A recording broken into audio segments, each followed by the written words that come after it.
Hello friends, welcome to my channel easy learning. Trisha Saxena आपको स्वागत करती हूँ अपने चैनल में और आपसे रिक्वेस्ट करती हूँ कि मेरे चैनल को लाइक कीजिए, शेयर कीजिए, सब्सक्राइब कीजिए।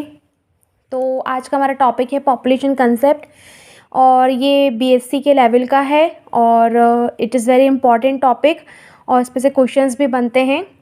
तो अगर हम स्टार्ट करते हैं तो सबसे पहले एक आपको मैं बता दूं स्पीशीज़ क्या होती है। ठीक है, स्पीशीज़ एक ऐसी पॉपुलेशन है, ऐसे इंडिविजुअल्स का एक ग्रुप है जो आपस में इंटरब्रीड कर सकते हैं, रिप्रोड्यूस कर सकते हैं और फर्टाइल ऑफस्प्रिंग्स प्रोड्यूस कर सकते हैं नेचुरली। उनको हम स्पीशीज़ कहते हैं। ठीक है, तो जो ह्यूमन होता है वो भी एक स्पीशीज़ में ही आता है और सेवरल स्पीशीज़ के ग्रुप को, यानी कि एक ऐसा ग्रुप जिसमें अलग अलग प्रजातियां हैं अलग अलग स्पीशीज़ की, और उसको हम बोलते हैं बायोटिक कम्युनिटी। ठीक है, जैसे कि इंसानों की हम कम्युनिटी में क्या होता है कि आपको सारे रिलीजन्स मिलते हैं, है ना। मुस्लिम्स भी मिलते हैं, हिंदूज़ भी मिलते हैं, पंजाबी, सिख सब मिलते हैं, क्रिश्चियंस मिलते हैं। तो जब बहुत सारे रिलीजन एक साथ रहते हैं तो वो एक कम्युनिटी कहलाती है। यहाँ पर बायोटिक कम्युनिटी की बात कर रहे हैं तो यहाँ पर हम वर्ड यूज़ करते हैं स्पीशीज़ का। ठीक है, जो कि हमारा कैरेक्टराइजेशन जो है वो स्पीशीज़ है। ठीक है, तो क्या होता है, a group of similar organism को हम पॉपुलेशन कहते हैं, जो कि स्पीशीज़ का एक छोटा पार्ट है। यानी कि स्पीशीज़ का वो इंडिविजुअल्स जो सब लोग साथ में रहते हैं, ग्रुप बना के रहते हैं, उसको हम पॉपुलेशन कहते हैं। तो ह्यूमन पॉपुलेशन की अगर हम बात करें तो उसका जो कंसेप्ट है उसको हम बोलते हैं पॉपुलेशन कंसेप्ट, और ये हम ह्यूमंस के ही रेफरेंस में पढ़ेंगे। ठीक है, तो क्रेब्स ने 1976 में कैसे डिफाइन किया है, ए ग्रुप ऑफ पर्टिकुलर स्पीशीज़, है ना, occupying a particular place at any specific time is called population of that place. यानी एक पर्टिकुलर प्लेस में पर्टिकुलर स्पीशीज़ के ग्रुप को किसी एक स्पेसिफिक टाइम में जब काउंट किया जाता है तो अब हम उसको पॉपुलेशन कहते हैं, उस जगह की जिस जगह को हम कंसिडर कर रहे हैं। ठीक है, और जो पॉपुलेशन इकोलॉजी की जो स्टडी होती है उसमें हम तीन चीज़ें पढ़ते हैं। एक हम उसके पढ़ते हैं कैरेक्टरिस्टिक्स, एक हम उसके पढ़ते हैं डायनामिक्स। डायनामिक्स का मतलब होता है चेंज, है ना। तो चेंज किस में आती है, ग्रोथ। फिर उसके बाद तीसरा होता है आपका रेगुलेशन। ठीक है, तो पहला जो हम कैरेक्टरिस्टिक्स पढ़ेंगे ही पॉपुलेशन इकोलॉजी की, हम उसमें पढ़ेंगे साइज़, डेंसिटी, उसका डिस्पर्शन यानी फैलाव, है ना, नेटिलिटी यानी कि बर्थ, कितने लोग उसमें पैदा होते हैं। फिर उसकी मॉर्टेलिटी पढ़ेंगे, यानी उसमें एक पॉपुलेशन में लोग मरते भी हैं तो उसके बारे में पढ़ेंगे। एज डिस्ट्रीब्यूशन, एक पॉपुलेशन में सब एक एज ग्रुप के तो होते नहीं हैं, तो एज डिस्ट्रीब्यूशन का मतलब होता है कि किस पॉपुलेशन में कौन सी एज वाले ज़्यादा हैं, यानी यंग पॉपुलेशन ज़्यादा है, ओल्डर्स ज़्यादा है, या से बच्चे ज़्यादा हैं। फिर उसके बाद हम पढ़ेंगे उनका बायोटिक पोटेंशियल। ठीक है, यानी कि उनकी कैपेसिटी, बायोटिक कैपेसिटी मतलब रिप्रोडक्टिव कैपेसिटी। ठीक है, तो ये सारे कैरेक्टरिस्टिक्स में आते हैं। डायनामिक्स में हम पॉपुलेशन की ग्रोथ पढ़ेंगे और रेगुलेशन में हम उन फैक्टर्स के बारे में पढ़ेंगे जो एक पॉपुलेशन को रेगुलेट करने में, यानी कि उसकी बर्थ रेट और उसकी डेथ रेट को मेंटेन करने में, एक पॉपुलेशन को स्टेबलाइज करने के लिए कौन कौन से फैक्टर्स इंपॉर्टेंट होते हैं। तो उसमें एक्सटर्नल यानी इंट्रिंसिक फैक्टर्स भी पढ़ेंगे और इंट्रिंसिक फैक्टर्स यानी कि इंटरनल फैक्टर्स भी पढ़ेंगे। इसके बाद आते हैं हम साइज़ और डेंसिटी में। सबसे पहले कैरेक्टरिस्टिक्स में, तो साइज़ का मतलब क्या होता है, number of total members found in A population, यानी किसी भी पॉपुलेशन में कितने नंबर ऑफ मेंबर्स हैं। जैसे मैंने कहा किसी भी पॉपुलेशन में, मैंने कहा फॉर एग्जांपल राजगढ़ की पॉपुलेशन में या भोपाल की पॉपुलेशन में टोटल मेंबर्स कितने हैं, मैंने कहा 400 लोग हैं, 500 लोग हैं, इस टाइप से वह कहलाता है पॉपुलेशन का साइज़। लेकिन अब डेंसिटी की बात करें, डेंसिटी की बात करें, जैसे कि एक हमारा एक एरिया है, जैसे मैंने कहा इंडिया है ये, है ना, इंडिया की पॉपुलेशन। तो इंडिया की पॉपुलेशन में मैंने कहा यहाँ पर 4 लाख लोग रहते हैं। तो ये तो हो गई साइज़। लेकिन अब ये लोग जो हैं कहीं पर ज़्यादा प्रेजेंट होंगे, किसी में कहीं पर ज़्यादा लोग प्रेजेंट होंगे, कहीं पे कम लोग प्रेजेंट होंगे, कहीं पे बहुत कम प्रेजेंट होंगे, तो इनका फैलाव अलग अलग है। तो हम डेंसिटी में क्या करते हैं, एक यूनिट एरिया में कितने मेंबर्स आते हैं, यानी घनत्व कितना है। ठीक है, यानी कि एक एरिया के हम एक पर्टिकुलर यूनिट एरिया की बात करें तो यहाँ पर इस इतने एरिया को अगर हम काउंट करें तो यहाँ पर 4 लोग भी आ सकते हैं और 10 लोग भी आ सकते हैं। 4 लोग आएंगे तो हम कहेंगे डेंसिटी कम है, और अगर 10 लोग आएंगे इतने ही एरिया में तो हम कहेंगे नंबर ऑफ़ मेंबर ज़्यादा हो गए पर्टिकुलर एरिया में, तो हम उसको कहेंगे डेंसिटी ज़्यादा है। तो डेंसिटी का मतलब होता है number of members per unit area, है ना, या volume in any definite time, एक पर्टिकुलर टाइम पीरियड में। ठीक है, जैसे एग्जांपल है कि एक लीटर पानी में कितने नंबर ऑफ़ पैरामीशियम है। ज़्यादा होंगे तो हम कहेंगे ज़्यादा डेंसिटी है, कम होंगे तो हम कहेंगे कम डेंसिटी है। जब हम इस चीज़ की यानी एरिया की लिमिट कर देते हैं यानी उसको फिक्स कर देते हैं और फिर उसमें नंबर ऑफ़ ऑर्गेनिज्म देखते हैं तब वो डेंसिटी कहलाती है। ठीक है, if organisms are of different shapes and size, है ना, अगर ऑर्गेनिजम्स की हम बात करें तो अगर वो डिफरेंट शेप और साइज़ के हैं तो हम क्या करते हैं, तब उनका टोटल वेट लेते हैं, नंबर नहीं लेते हैं, तब हम टोटल वेट लेते हैं यूनिट एरिया और वॉल्यूम का। जैसे मछलियाँ, हमने कहा फ़िश की पॉपुलेशन, अब भैया फ़िश की पॉपुलेशन में तो छोटी मछली भी आती है, बड़ी मछली भी आती है ना, तो फिर हमको कैसे पता चलेगा, उस पॉपुलेशन में तो वैरायटी है। तब हम क्या करते हैं, उसका वेट लेते हैं, उसकी डेंसिटी निकालने के लिए हम फ़िश का वेट लेते हैं।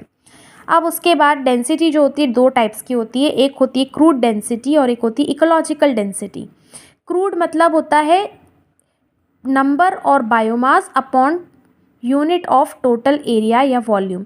हमने जो एरिया लिया है उसमें कितना नंबर है या कितना वेट है उसको हम कहते हैं क्रूड डेंसिटी।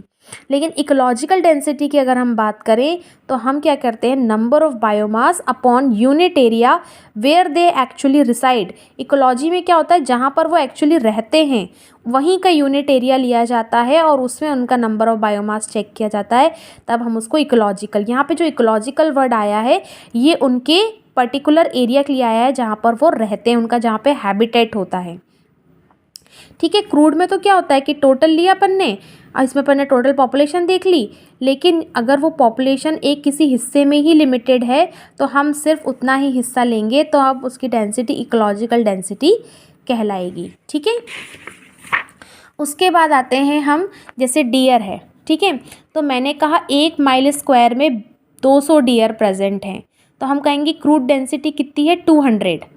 ठीक है, लेकिन जो उनका एक्चुअल हैबिटेट है वो पूरे एरिया में फैला हुआ ही नहीं है, सिर्फ आधे एरिया में फैला हुआ है, तब हम इसको बदल के यहाँ क्या कर देंगे, हाफ एरिया कर देंगे, तो तब डेंसिटी कितनी आ जाएगी, 400।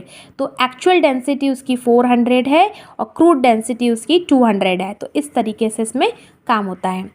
उसके बाद है डिटर्मिनेशन ऑफ पॉपुलेशन डेंसिटी। अब हम उसको डिटरमाइन कैसे करते हैं, कैसे पता करते हैं, तो पहले तो एक होती है डायरेक्ट काउंटिंग, यानी कि इसमें क्या करते हैं, नंबर ऑफ़ इंडिविजुअल एक पर्टिकुलर एरिया के उसमें अपन काउंट करते जाते हैं कि कितना नंबर है। जैसे लार्ज साइज़ की जो पॉपुलेशन होती है, जिनमें के ऑर्गेनिज्म जो हैं बड़े साइज़ के हैं, जिन्हें काउंट करना मुश्किल नहीं है, वहाँ पे हम डायरेक्ट काउंटिंग करते हैं। बर्ड्स हैं, मैमल्स हैं या पेड़ पौधे हैं, इनकी अगर हमें पॉपुलेशन या नंबर निकालना है तो हम डायरेक्ट काउंटिंग करते हैं। जैसे ह्यूमन पॉपुलेशन का सेंसस होता है, ठीक है, या फिर किसी एरिया में कितने ट्रीज़ प्रेजेंट हैं वो हमें देखना है, तो हम ये डायरेक्ट काउंटिंग कर सकते हैं।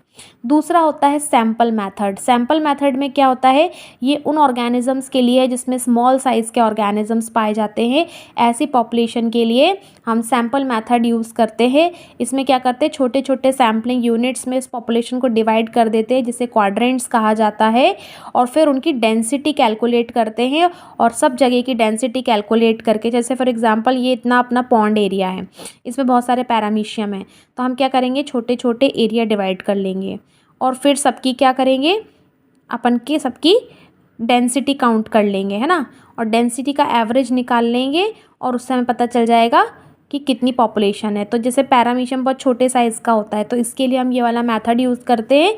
तो सैंपल मेथड को एक्चुअली में क्वाड्रेंट मेथड भी कहा जाता है। फिर तीसरा है आपका कैप्चर एंड रिकैप्चर। इसमें क्या करते हैं, ऐसे एनिमल्स को काउंट करना है जो कहीं एक जगह पर स्थिर नहीं होते हैं, है ना, वो हमेशा घूमते फिरते रहते हैं। तो भैया मान लो एक एरिया में काउंटिंग हो रही है, वही वाला जानवर कहीं दूसरे एरिया में चला गया, तब हम क्या करते हैं, इंसेक्ट्स हैं, फिश हैं, जब इनको हम काउंट करते हैं तो इनके शरीर पर एक मार्क डाल देते हैं, ताकि वो दोबारा से अगर काउंटिंग पे आएँ तब हम उनको काउंट नहीं करेंगे, माइनस कर देंगे। तो इसका तरीका देख लीजिए, कैप्चर एंड रीकैप्चर में सबसे पहली बार इस मेथड को यूज़ किया था C.G. पीटरसन ने 1890 में, और उन्होंने यूज़ किया था फ़िश के एबंडेंस को पता करने के लिए, कैप्चर एंड रीकैप्चर मेथड। इसमें क्या किया उन्होंने, छोटे छोटे नंबर में कैप्चरिंग करी, उनको मार्क कर दिया और छोड़ दिया, तो वो यूनिफॉर्मली डिस्ट्रीब्यूट हो गए। जब after definite period of time, फिर एक टाइम के बाद वापस से उनको रीकैप्चर किया, ठीक है, और उन मार्क्ड और अनमार्क्ड वाले ऑर्गेनिजम्स को अलग देखा, अनमार्क्ड वालों को काउंट नहीं किया, मार्क्ड वालों को काउंट किया, और देखा कि इनकी मार्किंग पहले से हो चुकी है ना, और अनमार्क्ड वाले में उनका पूरा रेशियो निकाल लिया। और फिर उन्होंने कैसे किया, एक मेथड लगाया, एक फार्मूला लगाया, total marked multiplied by total number of recaptured organism, जो दोबारा से पकड़े गए हैं, जिनकी पहले भी काउंटिंग हो चुकी है, और उसको डिवाइड कर दिया मार्क्ड वाले से, जिनकी पहले से मार्किंग हो चुकी है ना, इन द सैम्पल ऑफ रीकैप्चर्ड। तो आगे समझ में, तो इस तरीके से करके वो करा। जैसे फॉर एग्जांपल पहले 50 मार्क्ड थे, तो 50 मल्टीप्लाइड बाय 50 अपॉन 5 मार्क्ड। आगे समझ में, तो इस तरीके से काम हुआ। ये रीकैप्चर वाले मतलब दोबारा से जो पकड़े गए हैं उस पर 5 मार्क्ड फिर से मिल गए थे, और पहले भी 50 मिले थे, ठीक है, और टोटल मार्क्ड भी 50 हैं, तो 50 मल्टीप्लाइड बाय 50 अपॉन 5, तो इस तरीके से हो जाएगा 500 बटरफ्लाइज, ठीक है। तो इस तरीके से काम हो गया आपका, पॉपुलेशन डिटरमाइन कर लिए हैं, ठीक है। एक और देखो, 109 फिश हमने कैप्चर की, उनको छोड़ दिया, रीकैप्चर दोबारा से की, हमें 177 मिली, और इस रीकैप्चर वाले में से पुरानी वाली मार्क्ड हमको मिली 57, तो हम क्या करेंगे 109, है ना, यानी कि टोटल फिश हमने जो कैप्चर करी हैं ये, है ना, मल्टीप्लाइड बाई 177 जो हमने रीकैप्चर करी हैं, और उसमें से हमें मार्क्ड वाली कितनी मिली है 57, जो ऑलरेडी मार्क्ड थी। तो इस तरीके से कैलकुलेट करके ये वैल्यू आ जाती है। उसके बाद आते हैं डिस्पर्शन में।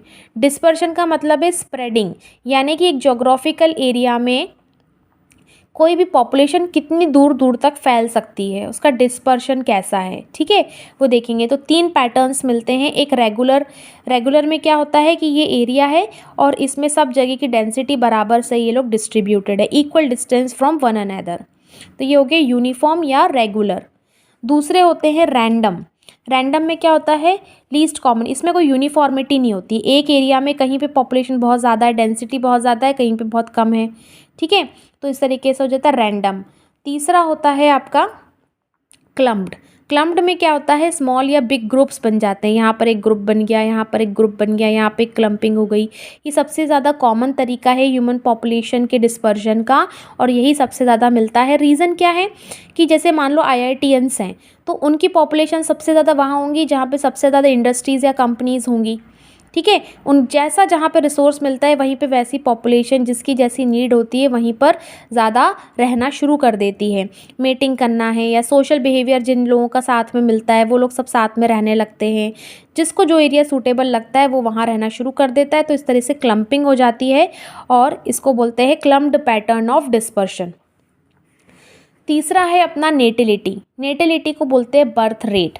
बर्थ रेट में क्या होता है, number of new individual produced by the population upon unit time. एक पर्टिकुलर टाइम पीरियड में किसी भी पॉपुलेशन में नए कितने मेंबर्स पैदा हुए हैं उसको हम बोलते हैं नेटिलिटी या बर्थ रेट। ये 2 टाइप्स की होती है, एक मैक्सिमम और एक एक्चुअल। मैक्सिमम तब होती है जब सारी कंडीशंस आइडियल हो, मतलब किसी तरह की कोई बीमारी ना हो, कोई ऐसी कैलामिटी ना हो, कोई इकोलॉजिकल लिमिटिंग फैक्टर ना हो, ठीक है। तो it is determined by the number of females और number of egg produced by females in unit time. अगर बिग पॉपुलेशन है जैसे ह्यूमन पॉपुलेशन है तो हम देखेंगे नंबर ऑफ फीमेल्स कितनी है, या फिर वो छोटे ऑर्गेनिजम्स होंगे तो हम देखेंगे वो कितने अंडे पैदा करती हैं फीमेल्स, ठीक है। और एक्चुअल में क्या होता है, ये रियल कंडीशंस में, क्योंकि असल ज़िंदगी में कोई भी कंडीशन आइडियल नहीं होती है, कहीं ना कहीं कुछ ना कुछ एपिडेमिक आ जाता है, जैसे भी कोरोना ही चल रहा है है ना। तो इस टाइप से कभी भी ऐसी रियल कंडीशंस जो होती हैं वो कभी आइडियल नहीं होती है, इसलिए अफेक्टेड होती है, एज है, बायोटिक फैक्टर्स है, एबायोटिक फैक्टर्स के कारण तब जो नेटिलिटी रेट होती है वो एक्चुअल नेटिलिटी रेट कहलाती है। मैक्सिमम वाले का फॉर्मूला है बी, इसको हम बी से डिनोट करते हैं, is equals to change in n multiplied by n upon delta t। यानी n क्या है यहाँ पे, इनिशियल नंबर ऑफ ऑर्गेनिज्म, पहले कितने टोटल नंबर ऑफ ऑर्गेनिज्म थे, छोटे n का मतलब है कितने नंबर ऑफ न्यू इंडिविजुअल्स पैदा हुए, t का मतलब है वो टाइम पीरियड, यानी 10 साल, 15 साल, 5 साल, वो है ना। और एक्चुअल कंडीशन में क्या होता है, delta n upon n, delta t भी सेम है लेकिन डिवाइडेड बाई कैपिटल N भी है। ठीक है, तो इस तरीके से जो है वो काम होता है। उसके बाद आते हैं मॉर्टेलिटी में। मॉर्टेलिटी में क्या होता है, बेसिकली मॉर्टेलिटी डेथ रेट कहलाती है, यानी कि number of individuals dying per unit time, एक पर्टिकुलर टाइम पीरियड में कितने इंडिविजुअल्स जो हैं वो ख़त्म हो रहे हैं। तो इसमें एक आती है आपकी मिनिमम। अब यहाँ पर देखो मरने की बात है ना, तो यहाँ मैक्सिमम नहीं होगा, यहाँ मिनिमम होगा और एक्चुअल होगा। मिनिमम तब होगा जब आइडियल कंडीशंस होंगी और एक्चुअल तब होगा जब रियल कंडीशंस होंगी, है ना। फिर इसमें एक वाइटल इंडेक्स आता है जिसमें कि बर्थ और डेथ का रेशियो देखा जाता है, यानी कितने पैदा हुए और कितने ख़त्म हुए, इनका जो रेशियो होता है परसेंटेज में निकालने के लिए मल्टीप्लाइड बाय 100, तो ये वाइटल इंडेक्स कहलाता है। यानी कि हर पॉपुलेशन का एक वाइटल इंडेक्स होता है। जैसे मैंने कहा इंडिया का वाइटल इंडेक्स अलग होगा कि इंडिया में बर्थ और डेथ का रेशियो कैसा चल रहा है, या फिर अमेरिका में कैसा चल रहा है, या जापान में कैसा चल रहा है। तो हर एक पॉपुलेशन का एक वाइटल इंडेक्स होता है। सर्वाइवरशिप कर्व हम किसको कहते हैं, इसमें हम देखते हैं pattern of death role in the population, एक पॉपुलेशन में किस तरीके से डेथ के पैटर्न्स चलते हैं वो देखते हैं। तो पहला पैटर्न, जो 3 टाइप के पैटर्न्स हैं, पहला जब मॉर्टेलिटी रेट जो होती है अलग अलग एजेस की सेम हो, यानी कि जवान भी उतने ही मर रहे हैं, बुढ़े भी उतने ही मर रहे हैं और बच्चे भी उतने ही मर रहे हैं, तो वो कहलाती है आपकी ये वाली कंडीशन। ठीक है, दूसरी होती है when most of the species complete और almost complete their life span, यानी इसमें क्या होता है कि जो स्पीशीज़ होती हैं वो ज़्यादातर अपनी लाइफ को पूरी तरीके से जीती हैं, कंप्लीट जीती हैं, अपनी लाइफ स्पैन कंप्लीट करती हैं। ठीक है, तीसरा होता है when most of the member die very earlier, यानी कि जब एज ग्रुप जो है, मतलब जहाँ पर लोग जो है वो बहुत ज़्यादा ना जीते हों, बहुत जल्दी उनकी डेथ हो जाती हो, तो उसको हम बोलते हैं थर्ड पैटर्न। ठीक है, तो ये 3 पैटर्न्स इसमें पाए जाते हैं। पहला pattern when the mortality rate of different ages is same और कांस्टेंट, तो ये जो ग्राफ बनता है ऐसा बिल्कुल एक्सपोनेंशियल ग्राफ बनता है। ठीक है, जब हम कहेंगे कि या तो ऑलमोस्ट कंप्लीट करते हैं वो अपने लाइफ स्पैन, तो हम कहेंगे इस तरीके से बनता है। ठीक है, और तीसरा है कि जब वो बहुत ही अर्ली एज में मर जाते हैं तो ये हाइपरबोल टाइप का ग्राफ बनता है। ठीक है, इसको हम बोलते हैं सर्वाइवरशिप कर्व। ये देखो, ये है नंबर ऑफ सर्वाइवर्स यहाँ बताए जा रहे हैं, यहाँ पे percentage of total life span बताई जा रही है, 1 साल के बच्चे से 100 साल तक की उम्र बताई गई है। ठीक है, तो इसमें अगर ऑक्टोपस को देखें तो देखो, ये देखो शार्प, अपन को यहाँ पे शार्प डीप नज़र आ रहा है ऑक्टोपस में। ठीक है, तो यहाँ तक बहुत ही कम लोग हैं जो ये अपनी पूरी टोटल लाइफ स्पैन चेक करते हैं, ये बहुत जल्दी से ख़त्म हो जाते हैं। ठीक है, कुछ बर्ड्स होती हैं तो उनका पूरा ग्राफ जो है इस तरीके से जाता है। ह्यूमन बींग्स का ग्राफ कैसे जाता है कि 1 साल के बच्चे जो है इतने सारे हैं, फिर एज बढ़ती जाती है तो वो कम होते जाते हैं और फिर डेथ रेट यहाँ पर आ जाती है। ठीक है, तो इस टाइप से जो ए वाला दिख रहा है यहाँ पर, ये वाला, ये हाई मॉर्टेलिटी रेट वाला, यानी कि जवानी में ही पूरी पॉपुलेशन ख़त्म हो रही है, यहाँ तक ही जी पा रहे हैं, यहाँ से ख़त्म ही है। ठीक है, बी वाला जो है कांस्टेंट मॉर्टेलिटी रेट वाला है, यानी कि धीरे धीरे इतने लोग, जैसे 1 साल का बच्चा इतना जी रहा है, 2 साल का उससे कम, फिर जैसे जैसे एज बढ़ती जाती है उनकी मरने की क्षमता, मतलब मरते जाते हैं, तो इसमें क्या होता है कांस्टेंट। तीसरा है हाई मॉर्टेलिटी रेट वाले, यानी ऐसी पॉपुलेशन जिसमें मॉर्टेलिटी रेट बहुत हाई है, तो उसको बोलते हैं, कब है, ओल्डर में, मतलब जब वो बुढ़ापा आ रहा है तब जाकर ये ग्राफ नीचे आ रहा है। ठीक है, तो ये हो जाता है ह्यूमन बींग्स में एग्जाम्पल जो है ये थर्ड पैटर्न। उसके बाद आते हैं एज का डिस्ट्रीब्यूशन कैसा होता है। एज का डिस्ट्रीब्यूशन मतलब एक पॉपुलेशन में कितने बच्चे हैं, कितने बूढ़े हैं, कितने जवान हैं, कितने एडल्ट्स हैं, उसका जो डिस्ट्रीब्यूशन है वो एज डिस्ट्रीब्यूशन कहलाता है, यानी कि number of individuals of different age groups, ठीक है। The ratio of young and old individuals को हम पॉपुलेशन ट्रेंड कहते हैं, है ना। अगर जवान ज़्यादा हैं तो रेशियो अलग आएगा और बुढ़े ज़्यादा हैं तो रेशियो अलग आएगा, ठीक है। तो इस तरीके से अपना काम होता है। उसके बाद आते हैं थ्री एज ग्रुप्स हम देखते हैं। एक प्री रिप्रोडक्टिव, जब कोई रिप्रोडक्टिव कैपेसिटी पूरी तरीके से डेवलप नहीं होती है, इसे हम बोलते हैं टीनेज। इसको हमने इस तरह लाइन से शो किया है। रिप्रोडक्टिव में आते हैं एडल्ट्स, जो कि रिप्रोडक्टिव कैपेबल होते हैं, जिनकी जो उम्र होती है सबसे ज़्यादा बच्चे पैदा करने की होती है। और एक पोस्ट रिप्रोडक्टिव, जिसमें कि फर्टिलिटी बहुत लीस्ट हो जाती है, कम हो जाती है, ठीक है। तो अगर हम देखें इंसेक्ट्स में, है ना, एग्जाम्पल इंसेक्ट्स में देखें तो देखो यहाँ पर कैसा है, प्री रिप्रोडक्टिव पीरियड बहुत हाई है, फिर उससे कम प्रोडक्टिव है, और फिर पोस्ट रिप्रोडक्टिव इतना कम है। स्टेबल पॉपुलेशन, इसको हम कहते हैं यंग पॉपुलेशन, जहाँ पे सबसे ज़्यादा यंग प्रेजेंट होते हैं, उसको बोलते हैं यंग पॉपुलेशन। उनका ग्राफ इस तरीके से बनता है, ठीक है। दूसरी होती है स्टेबल पॉपुलेशन, जिसमें कि प्रोडक्टिव और प्री रिप्रोडक्टिव ऑलमोस्ट बराबर के होते हैं, और पोस्ट रिप्रोडक्टिव जो है वो धीरे धीरे कम होने लगते हैं, तो उसको बोलते हैं स्टेबल पॉपुलेशन। डिक्लाइनिंग पॉपुलेशन किसको कहते हैं, जहाँ पर प्री रिप्रोडक्टिव कम है, रिप्रोडक्टिव ठीक ठाक है, और पोस्ट रिप्रोडक्टिव यानी बुढ़े बहुत ज़्यादा हैं, तो हम कहते हैं पॉपुलेशन डिक्लाइनिंग है। बुढ़े ज़्यादा हैं तो जल्दी ये डिक्लाइन हो जाएगी, जल्दी ख़त्म हो जाएगी ये पॉपुलेशन, ठीक है। तो इस तरीके से ये आता है। मैन किस में आता है, स्टेबल पॉपुलेशन में। उसके बाद आते हैं बायोटिक पोटेंशियल किसको कहा जाता है। बायोटिक पोटेंशियल किसको कहते हैं, reproductive potential under favourable environment and with stable age distribution. एक पॉपुलेशन में अगर स्टेबल एज डिस्ट्रीब्यूशन है, यानी जवान बुढ़े बच्चे बराबरी से हैं, ऑलमोस्ट बराबरी से हैं, और उनके रिप्रोडक्टिव पोटेंशियल फेवरेबल इन्वायरमेंट में कैसी है, यानी जैसे इन्वायरमेंट होना चाहिए रिप्रोडक्शन के लिए, अगर वैसा दिया जाए तो वहाँ की रिप्रोडक्टिव पोटेंशियल किस टाइप की है, उसको हम बोलते हैं बायोटिक पोटेंशियल।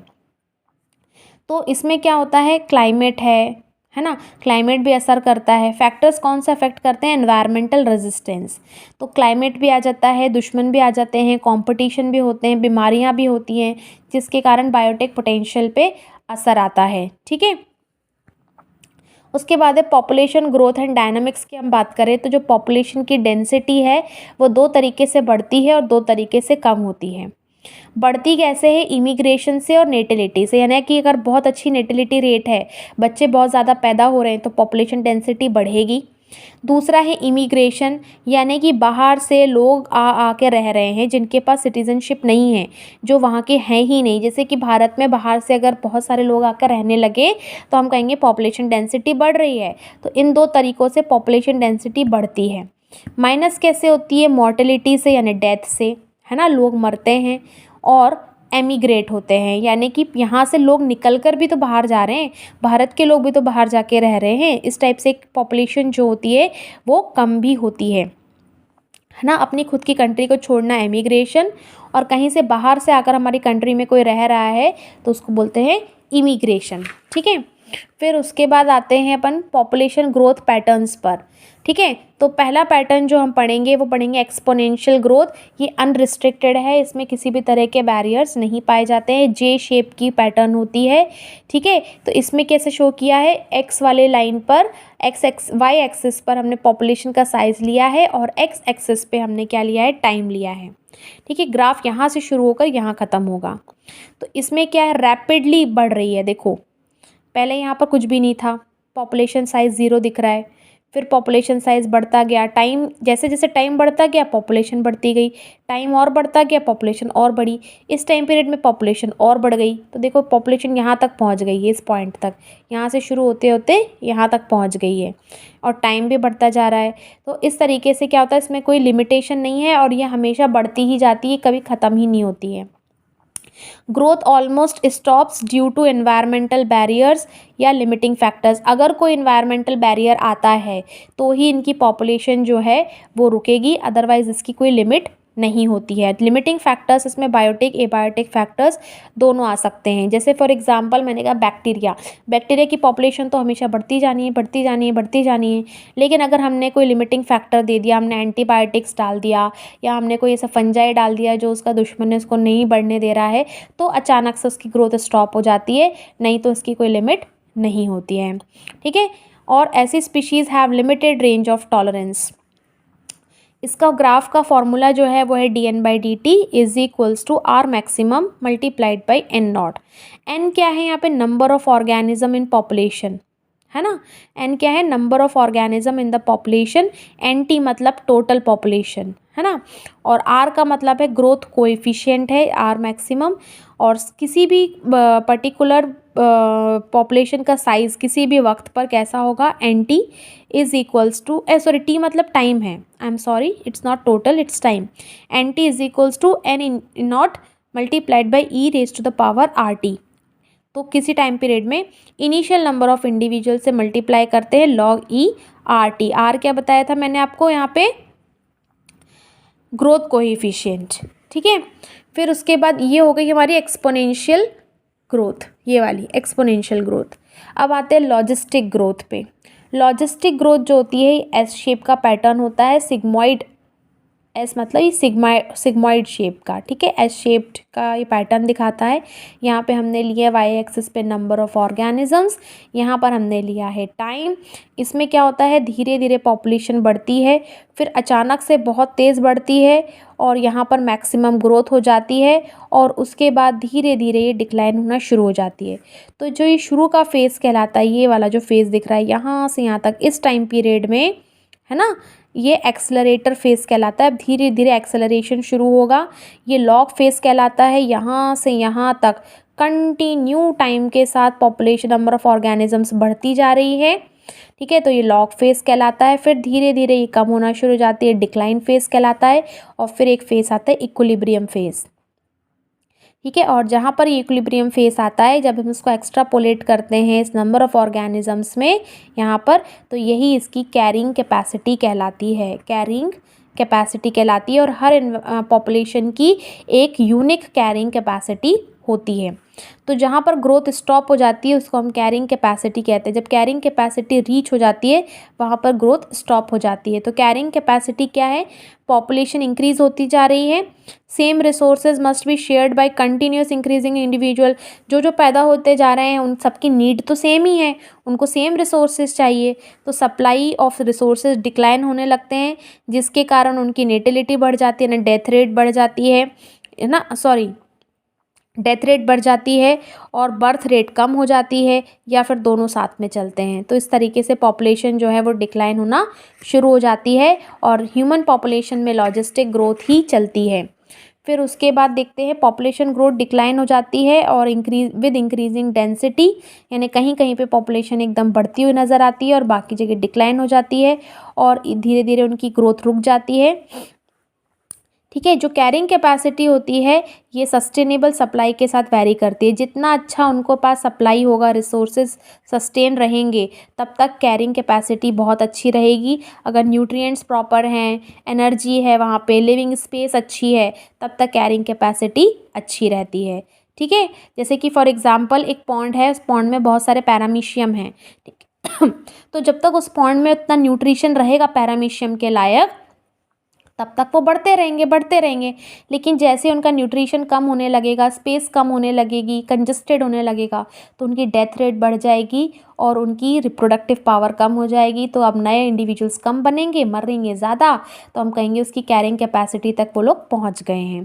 ठीक है, dN/dt growth rate is equals to RN multiplied by K minus N upon K। तो इस तरीके से ये काम होता है।